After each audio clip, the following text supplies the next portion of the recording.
Everyone, our female entrepreneurs worldwide members, we're having another online session. As you know, we have hashtag Ask You Anything, and these online sessions are to connect our entrepreneurs with industry experts and get mentorship face-to-face online. My name is Yamilette, and I will be your host once again. I'm the founder of Louder. Remember, if you want to ask questions to our speaker, you can tap them in the chat box and I will help you. Or if you're brave enough and you want to have a conversation with Adriana, please raise your hand, wave, make a movement or something so I can let you go on the floor, our online floor, to ask the question. Today we have growth hacks that only an expert marketeer would know. And our expert, as I said, her name is Adriana Lica, who is the founder and advisor at natadi.co. She was also former head of commercialization for PayMe in Hsbc, where she oversaw product growth and marketing strategies for the team to make it stronger. And she created milestones for Hsbc in Hong Kong. She was previously also working as the digital marketing manager at Swire Properties and head of design at Lowy Profero. She has led digital strategies and APAC-wide marketing campaigns, such as brands with Apple, DFS, KFC, Lexus, and Lufthansa. Adriana is also a mentor for the Credit Suisse Young Founder School, which she aims to educate and connect other group members and inspire them to be founders in Hong Kong. And in her downtime, she is also an entrepreneur who has founded the local e-com flower shop, bloomboxhk.com, and social impact startup, goodwillcollective.com. So remember, if you want to know more about Adriana, connect with her now, or later on, we're going to have our Q&A session after she tells us all her expertise in growth and marketing. So without further ado, I want to introduce to you once again on our online platform, Adriana Lica. How are you, Adriana? Cool, I'm doing really well. Thank you, Yami. And it's good to be here. Super. We want to know, how did you start your journey? Like, what drove you to start working in digital marketing? All right, so I started off my career actually in politics in Beijing. And after 3 months of working in government PR, I realized that it's just a little bit too slow for me. So I applied for an internship at WPP at Ogilvy, where they essentially rotated me around different departments until I was positioned in a creative department where I literally sat on a couch coming up with campaigns for clients. And that was kind of the point at which I realized I love the whole creative process of taking clients' requirements, their goals, their objectives, what they're trying to achieve, and coming up with a cool idea for them. So that's kind of how I started off with advertising, and that transitioned into marketing. So you studied politics, that's your background. So I studied economics and politics, and then I went into, it was a government PR company working for the Shanghai Expo in China. That really shows that entrepreneurs that you don't have to do what you study or whatever your background is. We can always pivot and do something that we really love, because I know you, Adriana, you really, really love doing your job and creating something new. That's why you're such a great entrepreneur yourself too. And you go from flowers to goodwill and supporting the community. I know that you're also working with another institution called Happier, and you help them launch the H Academy. Can you tell me a little bit about that? Yeah, so actually, I'll take a step back. So throughout my career in China, New Zealand, Singapore, and Hong Kong, I've always been teaching marketing, specifically digital marketing. And I first started out teaching in local universities as a visiting lecturer. And then I found in Hong Kong, I found more of a part-time role in the evenings, which allowed me to teach the part-time course digital marketing at General Assembly. And back then, that was kind of the go-to institution to pick up digital skills. Unfortunately, like a lot of startups, they've kind of failed in Hong Kong, and they had to close office. And with them, there all of a sudden there was this gaping hole of where to go for hands-on skills on digital marketing. And that hole remained honestly in the market for about 3 years. So when the founder of Happier came to me, he basically said, look, you've helped General Assembly launch digital marketing. And I believe there's still a need and a demand here in the market. Why don't we do it again? So I said, absolutely. I love teaching personally, and I helped him set up the academy where I teach. This is not a related question to the topic, but I want to know, how is it, do you prefer to do face-to-face or this, I like to call it now, that's what I mentioned before, our face-to-face online sessions, because we're still looking at our faces, right? But it's not a physical reality, it's the online reality of teaching. Does that make a difference when you are connecting with people and you want to interact and create and build trust? So actually, really, Yami, that's a really good question, because there was a point at which we needed to make a decision whether or not we do the courses online, obviously due to the current situation, or we go offline. I have a pretty strong stance on teaching offline face-to-face. So I delayed the course until we could actually go offline comfortably when the restrictions allowed us. So for me, nothing beats that face-to-face connection. Nothing beats the classroom where the students can actually work together, especially when you're working on creative, like when you're brainstorming ideas for a marketing campaign. It just cannot be replaced with people jamming together and brainstorming idea and mind mapping cool ideas. So we waited until we could do it offline. So that's still my preference. That brings me to a next question that it's not on the agenda, by the way, but it's connected to this previous question. You prefer teaching offline because you create the trust and the interaction. What about marketing? Because we are doing a lot of our marketing now online, and a lot of brands or businesses are forgetting about the offline experience. And we had this conversation before with another of our speakers, Celine, and she was saying we need to have like a hybrid on and off, and don't forget about the offline. What is your take about marketing off and online? So for me as a marketer, I would say that digital marketing is absolutely always first. So it always has been like that for me. So it's kind of Pay Me, for example, when we started, it was actually 100% digital marketing. There was no offline element. But at a point when you do become big, I do think that there's enormous value in bringing customers together, especially when you're doing B2B marketing. Unfortunately, I left kind of before we implemented the strategy, but for the B2B side, we essentially came up with a pretty cool hybrid strategy for hosting events. And that was, we were hosting essentially community webinars for our businesses to come together, discuss important topics, upskill each other. And then the offline element was that we were going to send them care packages before they joined an event. So in the care packages, for example, if we were hosting, if the category was F&B community events, then we would send them a little F&B package. If it was like the beauty industry getting together for community events, it would be a little beauty package. So it was our form of hybrid, but I haven't seen yet Pay Me executed since I left, which is unfortunate. Okay. So yeah, for me, I do agree with, I guess, Celine, is that there's a place for hybrid events in this digital reality. I remember when I started using Pay Me, and I was actually with Belinda, and we were doing this TEDx how recording for the event. And I got how do you call it, those paper clips from Pay Me delivered to my home. Is that considered also offline marketing? That was really interesting. So here's a fun story. That was a massive fail. So those were not paper clips. So every business, if you're registered as a business, we wanted to give you like a little welcome package, right? And that block, that massive plastic block, was actually for you as a business to put it at the storefront or whatever you're doing business, so the customers know that they can pay with Pay Me. So you're a Pay Me business. But I would say 99% of the businesses that received it thought it's a paperweight. Yeah.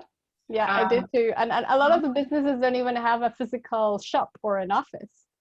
And actually, majority were F&B outlets that were first adopters, and services was actually a really pleasant surprise to me when I started seeing that, oh, wait, I've got like I've got accountants using Pay Me for Business. That was not expected at all. So I obviously didn't even think that, oh my God, online service providers will be receiving this package. So we pivoted very quickly. And to this day, it was only about 500 people that received it. That's yeah, good. to answer your question, you're right. It's kind of, what is that something physical? Because yes, I could have sent you a simple welcome to Pay Me for Business, but that's not personal enough. You want to feel it. So we try to replicate the kind of the Apple experience. When you receive something from the Mac store, it's such a pleasure to open it. Everything feels great. And we wanted all the businesses to feel that. So hence that Pay Me for Business welcome package was sent to every business. And honestly, it was quite spendy because the quality was just really good. So it was lovely to see the leadership kind of understand the value in something like that. Yeah. You said to me you didn't think about that a lot of businesses that provide services were going to start using Pay Me at a time. It was more like the industry of F&B. What happens when you create the campaign, then you launch it, and something different happens? How do you make your team pivot? Because also this is a very, very important word to use, pivoting. And what do you do next? Really good one. I think first of all, I think it starts off with the culture. So for us at Pay Me, and in previous jobs as well, this was always something that was really important to me, that it's okay to launch something, and it's okay to launch something and fail, as long as you look at the data really quickly and you come up with, I guess, an optimization plan. So that's always been the culture at Pay Me. It's like, just let's see what happens, and we take our learnings and we do something better. So I guess in that particular, the block scenario, again, we gathered the data. Within a week, we started getting feedback, and we iterated super quickly. We're like, okay, drop the block, stop ordering it, design something better for online and offline businesses. So we did that right away. It took us a while to execute, just because the operations are still, they're still quite slow at Hsbc for obvious reasons. But in terms of us coming up with new ideas and pivoting really quickly, that was never an issue due to the culture that we implemented. Or fostered is a better word. Do you have any other experiences like this one with your previous campaigns with Apple or Lexus, Lufthansa? Because they're so different industries. You have airline and a tech company, and you also work with perhaps, well, with the flowers, for example, when you launched your own business with plants. Pivoted quickly. I guess not so much pivot, but so Bloombox, I've actually exited and I sold that business a while ago, because I had to make a decision between Pay Me and running my own. So I chose Pay Me at that point. So Bloombox was really interesting. In our second year, and I had a co-founder at that stage, we obviously we weren't focusing on B2B as an opportunity. At no point whatsoever did we have a marketing campaign for that. But we started, because we got so big on the consumer side, there were companies, so there were consumers working for Deliveroo, for Airbnb, even for WeWork, for really large organizations, Lulu, that started getting in touch with me and asking for workshops for their staff. So all of a sudden, it kind of, I don't know how or why, but it just kind of happened that in one single month, I got like 5 requests for staff engagement activities. And we realized that in that one single month, our sales went like times 300% just because of this opportunity. So we kind of took that right away and we created a marketing campaign the next month. That allowed us to scale massively in that second year, and ultimately for me to be able to sell that business and kind of get a bigger valuation. Yeah, you're talking about growing, and that takes me to my next question. What do you mean by growth hacks for marketing? Is it only growing teams? Is it growing the amount of presence that you have in the market? Cool. So growth hacking, I think there's a lot of definitions for growth. And under growth, there's growth marketing, there's growth management, or actually those are the 2 main ones. So when when I say growth hacking, to me, the definition is the intersection of growth marketing, analytics, and product management. So when you're trying, but the entire discipline is all about growing your business, whether that's growing your sales, whether that's growing your customers, whether that's whatever it is that you're trying to grow. But yeah, growth hacking specifically, it's not just marketing.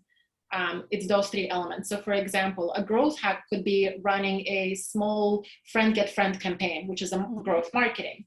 But at the same time, growth hacking could also mean implementing a split bill feature, and then under split bills, making sure that I can invite friends easily via WhatsApp. That could also be a little growth hack to grow my customer base.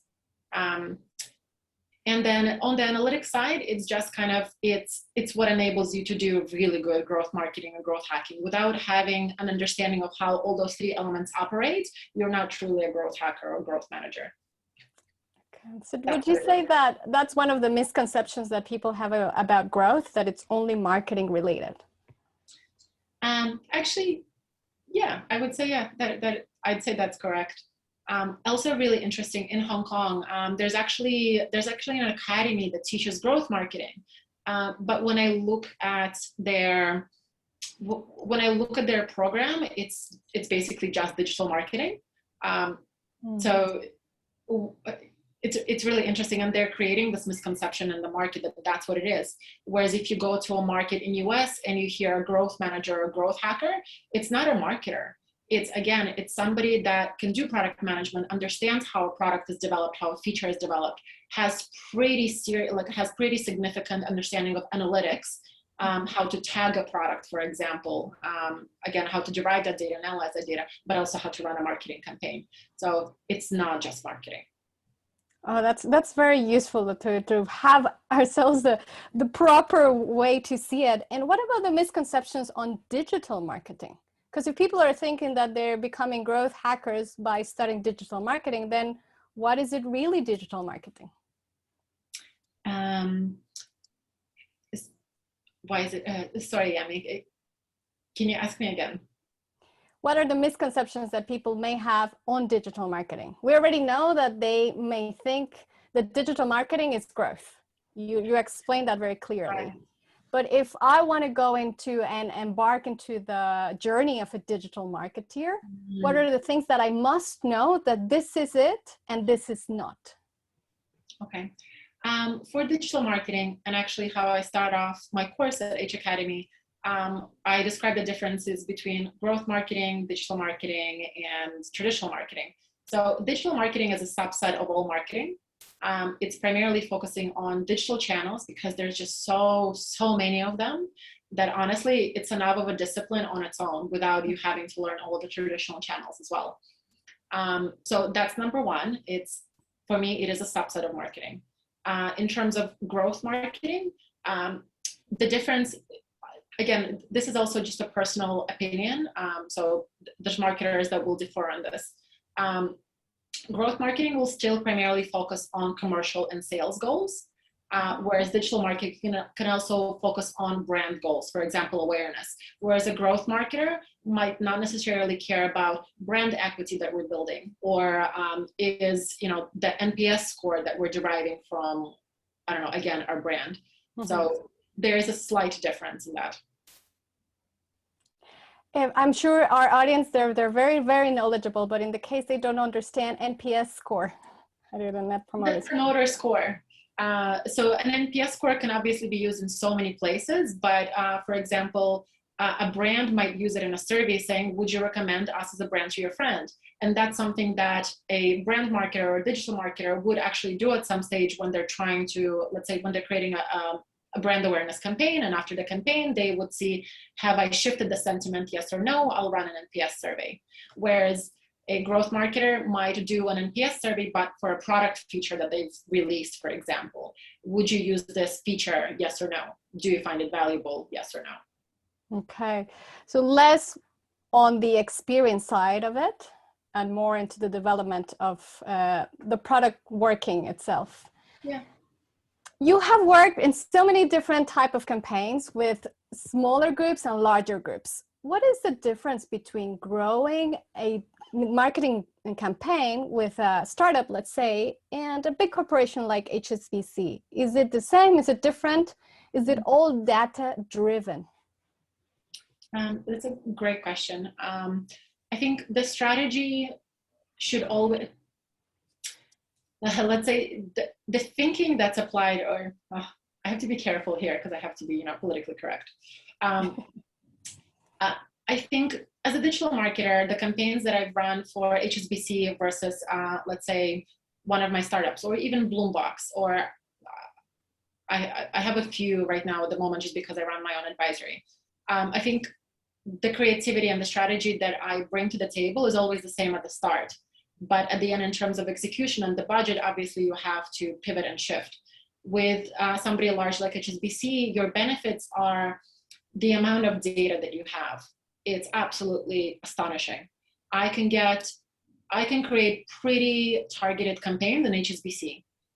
Whereas if I'm a startup, it's kind of like throwing a dart into the wind and saying, okay, well, is this going to work or no?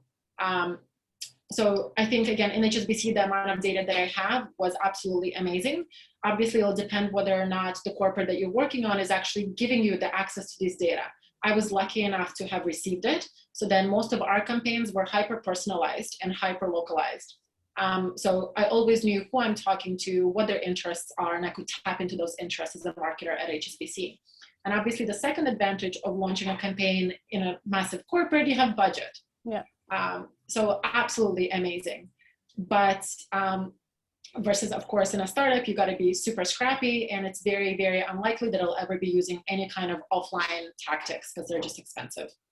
The negatives, or I guess the differences, are in HSBC, when we launched campaigns, the amount of compliance that was required meant that we're just much slower at execution, and we're much slower at pivoting. So even though we know how to pivot and we're ready to pivot, so for example, I launched the campaign and I all of a sudden realized that services are signing up, but not F&B, F&B outlets are signing up for paying me for business.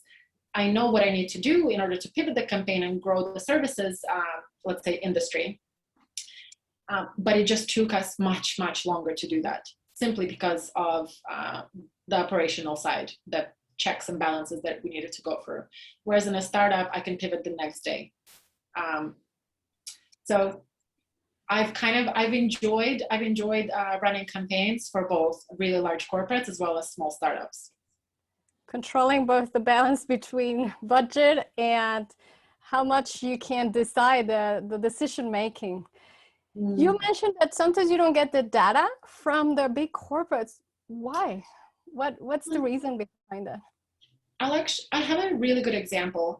So when I used to work at Swire, so I set up their digital marketing team in Hong Kong and China. And one of the challenges that we had was we wanted to be able to create tailored campaigns for different segments of customers, right? So obviously something like Pacific Place, their customers' behavior is really different. Their interests are obviously much more different than somebody in City Plaza, for example, out in Tung Chung. And I remember very vividly, I wanted to run kind of these loyalty-based campaigns on different customer segments. And all I needed was sales data from the sales team. And the initial answer was, sorry, we don't have this because we have to collect the sales data from each individual brand, and that's going to take me 3 months. So they have this data, but they haven't set up the way this data is delivered to them is super manual. It was literally delivered to them via Excel spreadsheets from each kind of GM of the store, because they didn't have a centralized payment system, and it wasn't digital. It was literally sitting on a super traditional ledger managed by Excel spreadsheets and people submitting Excel spreadsheets. It was insane. So I could never run those really targeted or personalized campaigns at any point when I was at Swire. It was very tough.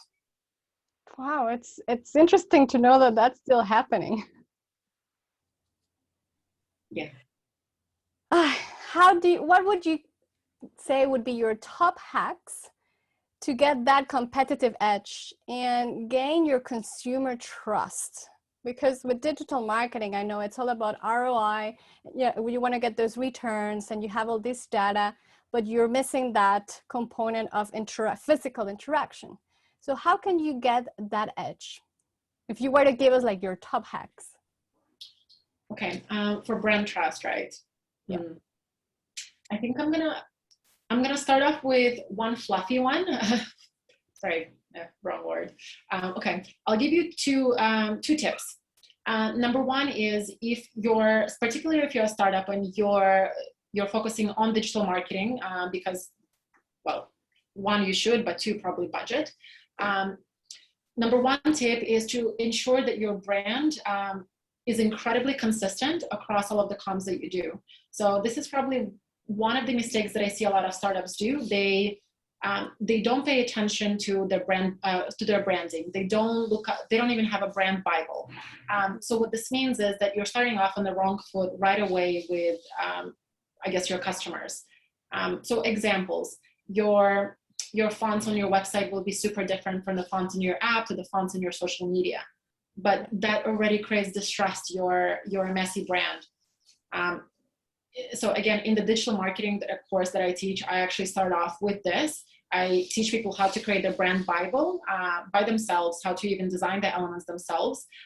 But to me, that's kind of one of the foundational aspects of trust, is that your brand is consistent no matter where I go. The way I talk to you is consistent no matter the channel. So that's number one. It's not really a growth hack, but it's, I think, a very important tip. Yeah. And the second one is your trust doesn't necessarily have to come from you as a brand. It's also what your customers say about you. So how do you as a brand incentivize other customers talking well about you, essentially giving you reviews? So this is definitely a little growth hack. Whether you're a website or an app or even a service, you need to I would recommend to run a review campaign. So target customers that have shopped at your, let's say you're an e-commerce store. Target customers that have done at least 3 purchase orders, or whatever you qualify as a happy customer. Even if it's 10 people that have done that, even 10 people, ask them to leave a review on Google. If it's not on Google, whatever your store is most searched for. So for example, maybe, I don't know, all I can think right now is Google, just because that's the most visible place for people to get to kind of view your, whether or not you're a trusted brand. So ask them to leave you a review. So you'd be surprised how incredibly powerful something like that is. And I'll give you an example. When we were in our first year at PayMe, we realized that our review score was super low on the App Store. Not because we had a bad app, that's not it. It's because we realized that when do people leave reviews on the App Store? It's when they are incredibly frustrated with something. So what ended up happening is that only people that were frustrated were leaving us negative reviews, but that's not the full picture. So what we did is we tapped into kind of our happy customer base and was like, could you please leave us a review? And all of a sudden, our score shot through the door and we became the #1 trending app, and we actually got featured on iTunes. When you have to ask directly, do you have to have someone that is specifically, that has that role to go and ask for good reviews to customers, or it's automated? So we actually, this was a growth hack, like a true growth hack, because we actually built it into the app itself. So we had a little pop-up screen. So at the end of making a transaction, we decided, well, you're probably a happy customer because you've just had a super good journey. So we surfaced you up with a little, please review us. And so that's a growth hack. Something that simple has helped us basically get into the top trending charts. But you can also run, if you don't have the resources to amend your app or website, you can also run an email marketing campaign easily. Okay. Again, all it takes is 10 happy customers to change the view of 1 negative customer. Would you recommend then businesses to set up a Google business page? Does that work internationally or even locally? It still does, especially in Hong Kong. Google search is still one of the primary digital marketing channels when it comes to intent search.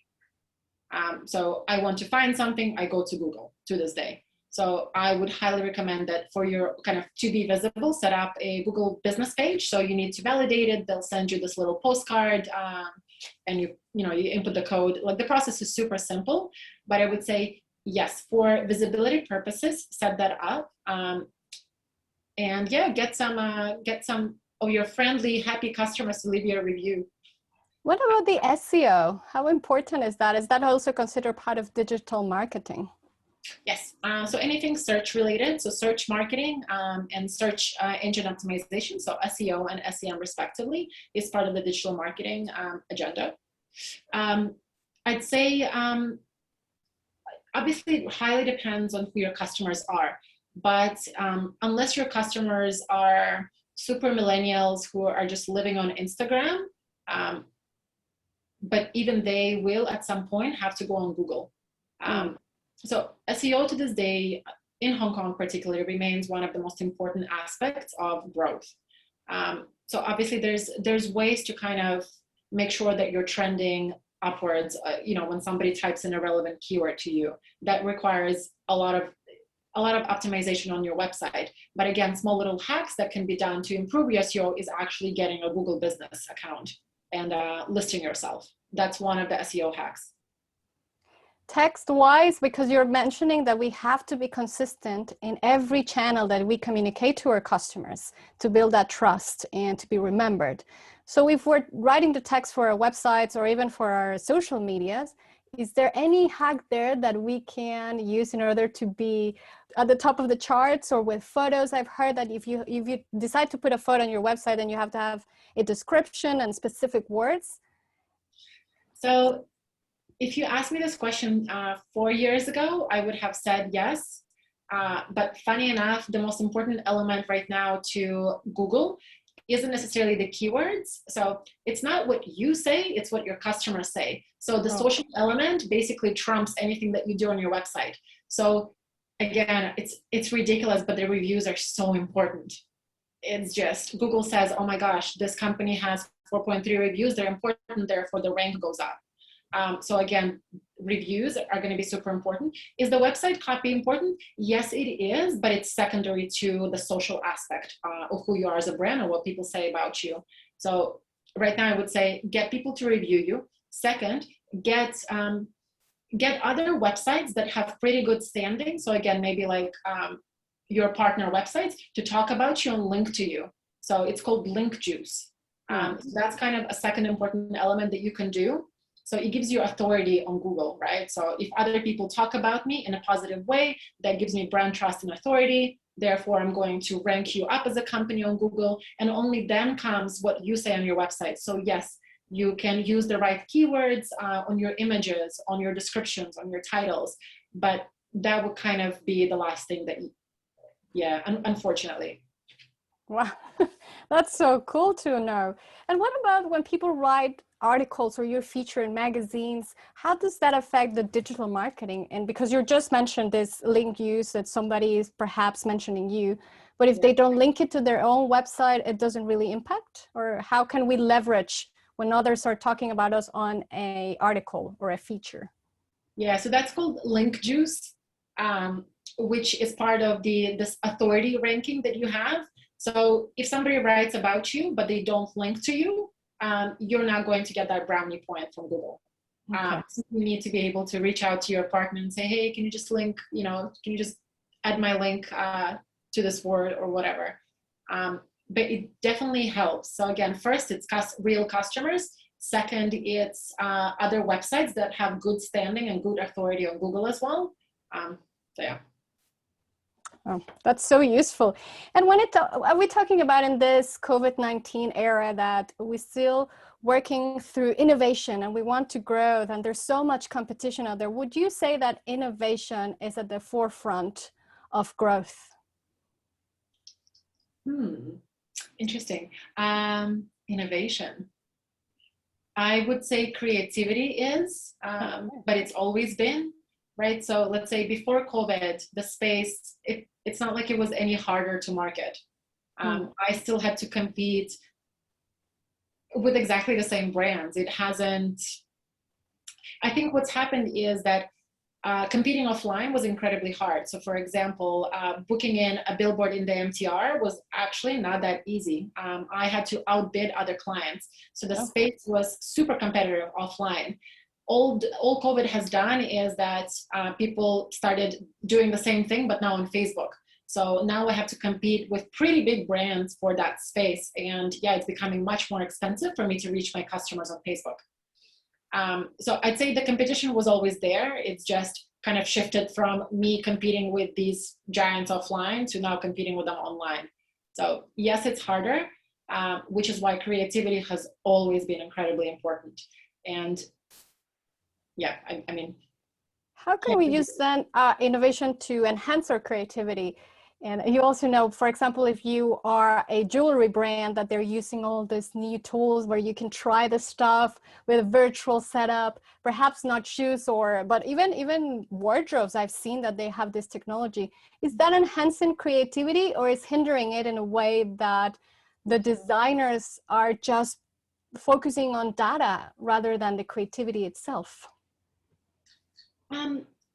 I'll be honest. I'm not sure how exactly to answer this question.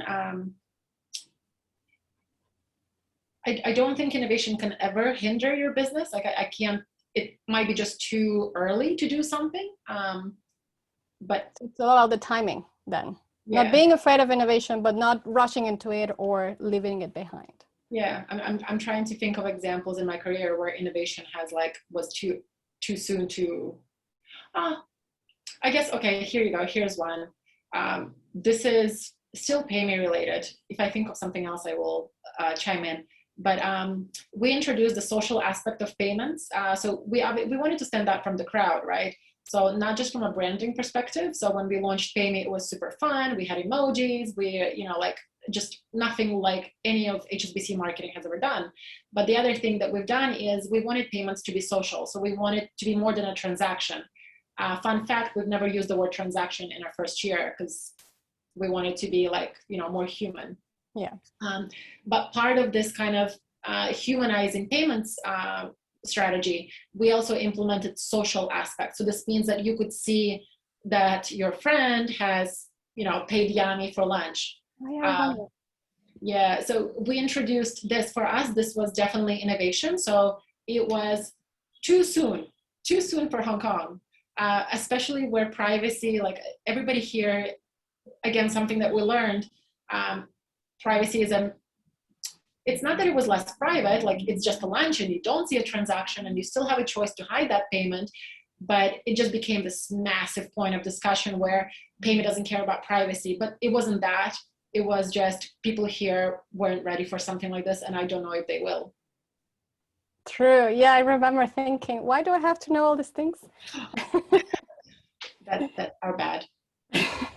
That's good to know. It came from a different light because, yeah, it's difficult to understand if we don't have the person or the actual meaning behind it, the intention behind specific things. Digital marketing, I go back to the same thing about being data driven, and you pinpoint privacy. What to do as a digital marketeer to not cross that line or not to make your customers feel that their privacy has been breached?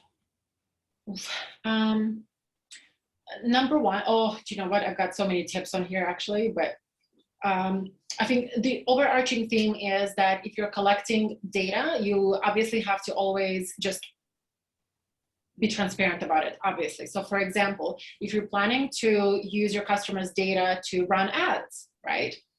Just say so. Just say in the beginning, look, we'll be advertising to you, and if at any point you don't like these ads, you can hide them. The choice is yours. But if you'd like to see awesome offers, then please say yes. I see a lot of, again, over the years in some of the companies and some of the clients that I've worked with, I've seen some shady practices.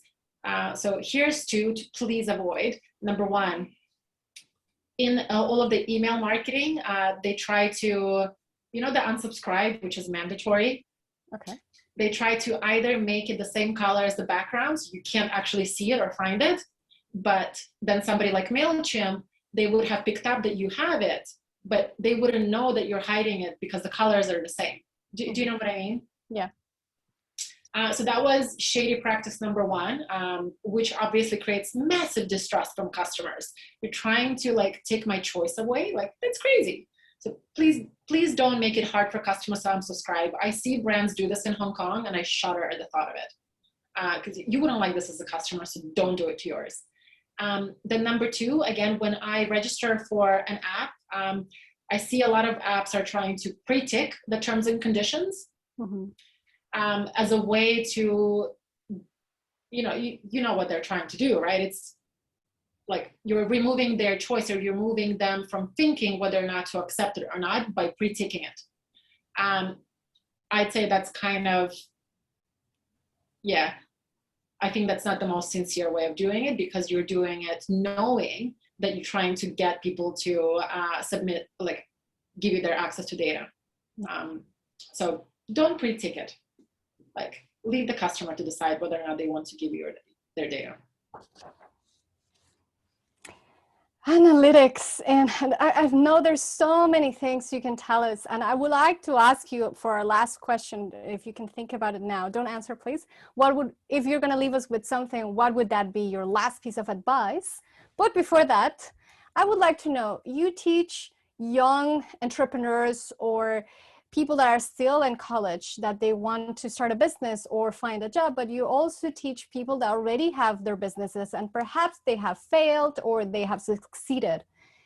Do you do it differently when you're teaching them these hacks, or it's exactly the same message for all of us? It's a great question. Actually, so I teach in a number of places, and the students differ by the life stage of their business and their idea quite a lot. So what I teach will primarily change based on where they are with their business.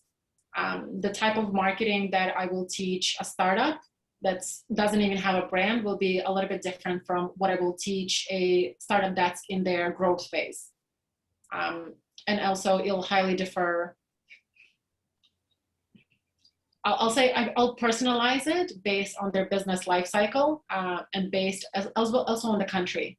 So I actually have, I have a few startups that I mentor in Russia. Very different. Very different in terms of the marketing channels that I teach. Very different in terms of the messaging that we work on. So it's always personalized. So then would you say that it's best for us as entrepreneurs or anybody that wants to grow their business and services to really think that if my friends they're telling me that they're doing this and that, doesn't mean that it's going to work for me. We really have to tailor it and have the objective very clear where we want to go. I would say, Yami, you're absolutely correct. You have to tailor it to your customers, where they are, who they are. But obviously there's uniting elements no matter what kind of business you are in. The uniting elements, I guess, there's a digital strategy framework that can be applied to absolutely anybody, and that's consistent. And also, so for example, as part of the digital marketing strategy framework, for example, there's a 6-step process that I teach. One of these steps is you always have to optimize. So before you decide to cancel a campaign, you have to optimize and test. So that's something that no matter who you are, in what country, what life stage you're at, you can do this. So I guess that's one consistent element. So maybe I guess my tip would be learn, I guess if you're a startup or a large business, learn the basics of a marketing strategy. So we call it a strategy framework. And then tailor the little bits underneath. So for example, the channels, the messaging, the way you're going to optimize something to who you are as a business and to your customers. What's your last piece of advice, Adriana? I love the one that you told us about being consistent. Why? Because this actually, and I'm going to repeat myself, has been a consistent theme over the past weeks where we have other wonderful speakers. They all say it doesn't matter the industry, that we do have to be consistent with our messaging, whether it is for a brand or a personal branding. And I also believe in that. But what would be your last piece of advice to our audience? Okay.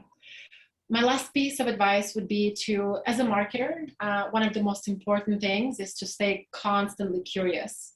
I would say start off your day by looking at some amazing new products that are launching or amazing new campaigns from all over the world and learn something new. I've recently if I have like one more second. So to give you an example, so one of my startups is in Nigeria. And I started reading, I started basically following kind of marketing agencies in Nigeria to see what's trending.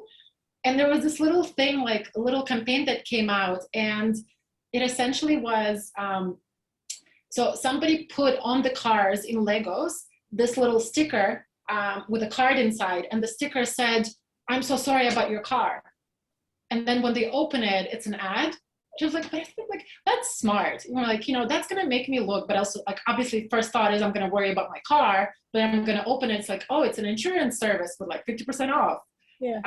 So I'm like, it doesn't cost that much to do that. I could do that anywhere.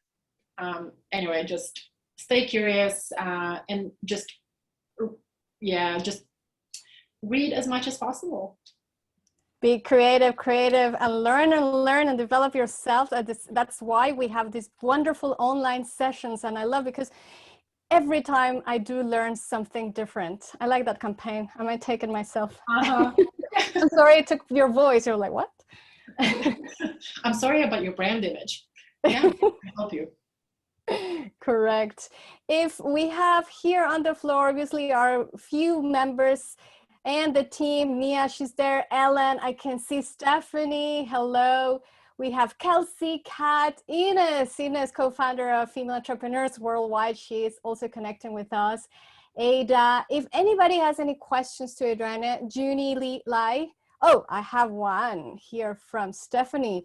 Hi, Adriana, thanks so much for the talk. I have a couple of questions. First, okay, let's go one by one, Adriana.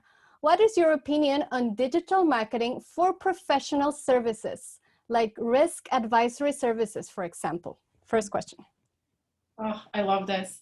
So this reminds me of going back to Swire, obviously like a massive property giant. They've never done digital marketing before, and convincing them was my task. So before getting the job, I actually had to pitch for it. My advice is, first of all, every company needs to understand the value of digital marketing. Obviously, not every company will. For advisory services, professionals. Okay, I assume it'd be still important for. Actually, Stephanie, do you mind if I ask you a question back?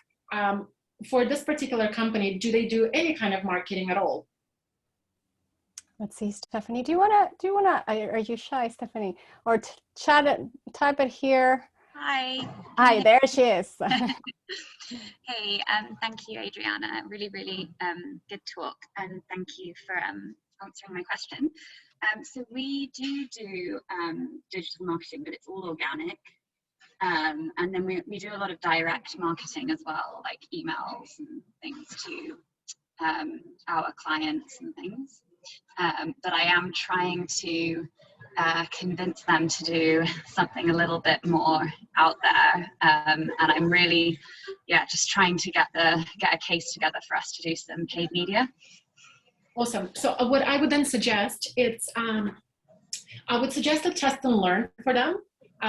So the next campaign that's coming up, so let's say if you're using direct marketing to achieve a certain goal, I would tell them, how about on the side I do one small simple test and just I will use a social media ad to see whether or not I could achieve the same or close result and how much it will cost.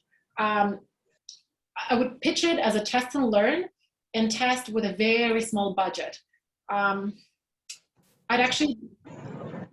Out of curiosity, what is this small to you? So like, for example, like $1,000 US, would that be worthwhile? Actually, I would do it even smaller. Okay.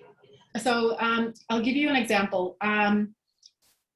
Actually, do you know what? Here's my email. And we can even we can chat after this, but I can like super happy to maybe like help you craft this. But I would even start off with even 100 US for a super targeted ad on Facebook, just to show them how little it costs to get the attention of let's say GMs or C-suites or whatever. Like all it takes is 100 US bucks to get some interest, even if it's from again, like if I assume you're doing B2B marketing, right? Yeah.